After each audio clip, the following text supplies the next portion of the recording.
তাহলে আপনারা দেখলেন যে আমাদের চিফ হুইপ জয়নাল আবেদীন সাহেব আহত হলেন, আমি সহ আমার কলিগরা আহত হয়েছেন। আমাদের যে বাসভবন যেটি ন্যায় বিল্ডিং বলা হয়, সেখানে শত শত পুলিশ যে একদম ফারুক ভাইকে সেই লিফটের ভেতর থেকে ধরে নিয়ে আসলো, আমি এক পর্যায়ে গাড়িতে তুলেও ফেললো। আপনারা দেখুন চৌধুরী আলমের লাশের খোঁজ কিন্তু আমরা আজও পাইনি, যেটি গুম করে ফেলা হয়েছে। এবং আমরা ধারণা করছিলাম সেদিন ফারুক ভাইকে এই সরকার হয়তো গুমই করে ফেলতো। আমি খুব চটজলদি যে যদি ভ্যানে উঠে না বসতাম তাহলে হয়তো ওনাকে নিয়ে যেত। তো ভাগ্যিস আল্লাহর রহমতে সেদিন খুব দ্রুত মাথায় আসলো যে আমি উঠে বসি, তাহলে অ্যাটলিস্ট কেউ একজন সাথে থাকলে বাকিটা সবাই যাবে। তো এটা মনে করে উঠে বসার পরে পুরো বডিটা ওনারা গাড়িতে উঠাতে পারেনি, ওরা ধাক্কা দিয়ে ফেলেও দিল, এক পর্যায়ে মনে করলো যে মরে গেছে। এটা ভেবে তারা কিন্তু চলে গেল। আসলে তো আল্লাহ রহমত ছিল যে ফারুক ভাই বেঁচে গেলেন এবং পরবর্তীতে আমরা তাকে হসপিটালাইজ করলাম। বর্তমানে তিনি ইউরোপে আছেন, সেখানে চলছে, আমরা সেটা জানি। এখন আমরা তো রাস্তায় নেমে এসেছি, বাংলাদেশের মানুষও আস্তে আস্তে নেমে আসছে, কারণ বাংলাদেশের মানুষের পেটে ক্ষুধা, গরমে কাপড় নাই, পেটে ভাত নাই। সুতরাং এই অবস্থায় মানুষ আসলে ঘরে বসে থাকবে না, মানুষ নামবে রাস্তায়। আপনারা যারা বাহিরে আছেন, আপনারা শুধুমাত্র অস্ট্রেলিয়ার কথা আমি বলবো না, বিশ্বের যেখানে আছেন, জাতীয়তাবাদী শক্তি, আপনারা দেখেন বাংলাদেশে আজকে আইনের শাসন নেই, মানবাধিকার নেই। আজকে সরকার গায়ের জুড়ে যা ইচ্ছা তাই করছে দেশের মধ্যে। এই সরকার আসলে একটা গুন্ডা সরকার এবং এরা রাষ্ট্রীয় সন্ত্রাসে লিপ্ত হয়েছে। এরা সাধারণ মানুষকে দূরে থাকেন। আজকে দেখেন জয়নাল আবেদীন ফারুক শুধুমাত্র একজন ব্যক্তি, তিনি একটি প্রতিষ্ঠান, একটি সাংবিধানিক পদ। আজকে যেখানে জয়নাল আবেদীন ফারুকের রক্তে এই সরকারের হাত রঞ্জিত হয়েছে, এই সরকার রক্ত পিপাসু সরকার, খুনি সরকার, এই গুন্ডা সরকার সাধারণ মানুষকে বাঁচতে দিবে না। এরা এখন এই যে সংবিধান সংশোধন করছে, এটা একদলীয় সংবিধান, আওয়ামী জাহিলিয়াতের সংবিধান। আমরা বলেছি আমরা আওয়ামী জাহিলিয়াতের সংবিধান চাই না, আমরা জনগণের সংবিধান চাই, আমরা মানুষের সংবিধান চাই, বাংলাদেশের মানুষের সংবিধান চাই।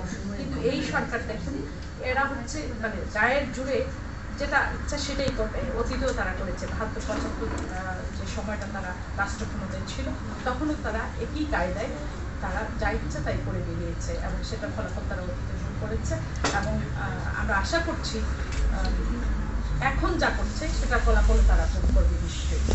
তো আপনারা এখানে বিদেশে বসে থেকে সবসময় যে রাজপথে মিছিল করলেই যে আন্দোলন হয় তা কিন্তু আপনারা দেখেছেন, বিষয়ে দেখেছেন ফেসবুকের মাধ্যমে, ইমেইলের মাধ্যমে জনগণ যোগাযোগ করে যেভাবে আন্দোলনটাকে বাস্তবায়নের দিকে নিয়ে গিয়েছে এবং একটি স্বৈরাচারের পতন ঘটিয়েছে। ঠিক একই কায়দায় আপনারাও সম্পৃক্ত হতে পারেন। আপনারাও এখানে যে দূতাবাস আছে বা এখানে যে সরকার আছে তাদের সঙ্গে আপনাদের বাংলাদেশের যে বর্তমান যে পরিস্থিতি সেটি নিয়ে আপনাদের চিন্তা ভাবনাটাকে আপনারা শেয়ার করতে পারেন, আপনারা মত বিনিময় করতে পারেন। আপনারা বাংলাদেশে যে পরিস্থিতি বর্তমানে চলছে এই জিনিসটাকে এখানে উপস্থাপন করতে পারেন।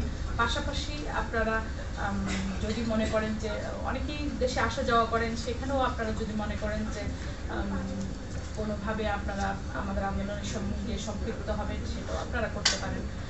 সেই ক্ষেত্রে যখন আপনারা দেশে যাবেন সেখানে হয়তো আমাদের কেন্দ্রীয় কর্মসূচিতে আপনারা অংশগ্রহণ করতে পারেন। আপনাদের সবাইকে সেই কর্মসূচিতে অংশগ্রহণ করার জন্য আমি ব্যক্তিগতভাবে আপনাদেরকে আমন্ত্রণ জানিয়ে যাব। আসলে ঘরে বসে থাকার আর সময় নাই। যেই অবস্থা শুরু করেছে, এতে করে আপনারা যদি মনে করেন আজকে জয়নাল আবেদীন ফারুক আহত হয়েছে, আমি হয়তো বেঁচে গিয়েছি, কিন্তু এটি ভাবলে আসলে ভুল করা হবে। যে কোনো মুহূর্তে যে কাউকে এই সরকার গুম করে দিতে পারে, যে কাউকে এই সরকার মেরে ফেলতে পারে। এটা একটি ফেরোসাস সরকার। আপনারা দেখেছেন যে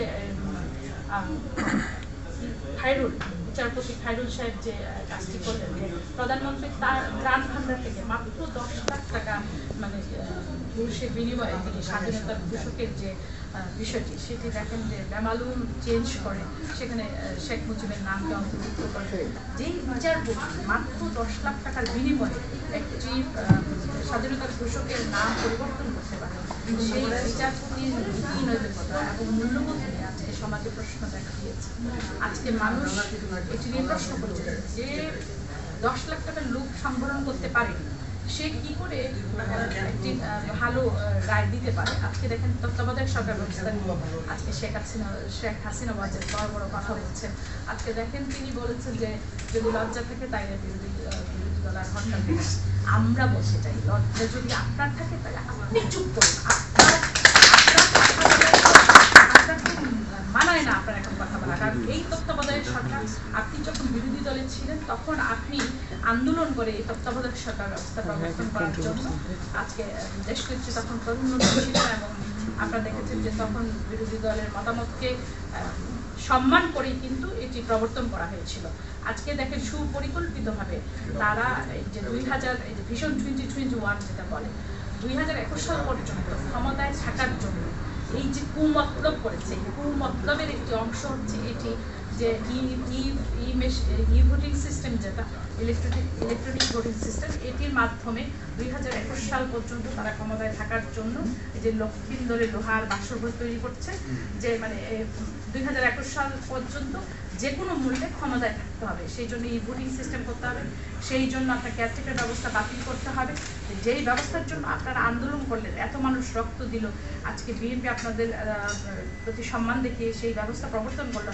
আজকে সেটি কোর্টের একটি রায়ের মাধ্যমে আপনি প্রবর্তন করে দিলেন। বাংলাদেশের সংবিধান আজকে আপনি চেঞ্জ করছেন কোর্টের মাধ্যমে, এবং কোর্টকে ব্যবহার করে যখন যা ইচ্ছা তাই করছেন।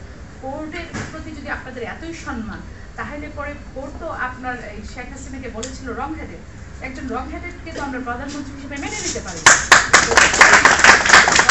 এটি আমাদের ইমপ্লিমেন্ট করা দরকার যে একজন রং হেডেড ওমেন আমাদের প্রাইম মিনিস্টার থাকতে পারেন কিনা, এইটি আগে ইমপ্লিমেন্ট করা দরকার। তো সেটি যেখানে করছে না সেখানে দেখেন যে তারা বলছে কেয়ারটেকার গভর্নমেন্ট থাকতে পারবে না। তারপরে আজকে দেখেন এই আরাফাত রহমান কৌতুকে মানি লন্ডারিং মামলায় করছে, এবং গত পরশুদিন আপনার চূড়ান্ত তারা আমাদের নেত্রীকেও মামলায় জড়ানোর পরিকল্পনা করছে।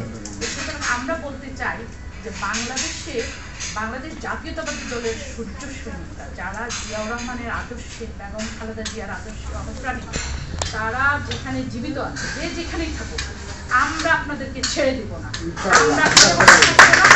আমরা রাস্তায় বেরিয়েছি এবং এই নব্য ফেরাউন, যারা অতীতেও এই ফেরাউনের ভূমিকায় অবতীর্ণ হয়েছিল, এদেরকে এই নব্য ফেরাউনদেরকে পতন ঘটিয়ে স্বাধীনতা ও সার্বভৌমত্বের প্রতীক বেগম খালেদা জিয়া, তার নেতৃত্বে একটি গণতান্ত্রিক সরকার, জনগণের সরকার বাংলাদেশে প্রতিষ্ঠা করে তবেই আমরা ঘরে ফিরব।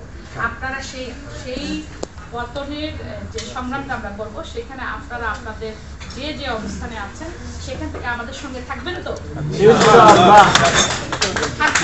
আপনারা দয়া করে, আপনাদের কাছে আরো একটি অনুরোধ আমার থাকবে, সেটি হচ্ছে আপনারা এমনিতে তো পরবাসে থাকেন, বিদেশে থাকেন, তারপরে হচ্ছে আপনাদের মধ্যে আমি পরস্পর শুনতে পেলাম যে কিছু কিছু লোকজন একটু স্ক্যাটার যে গ্রুপ থেকে এগুলি করার চেষ্টা করছে।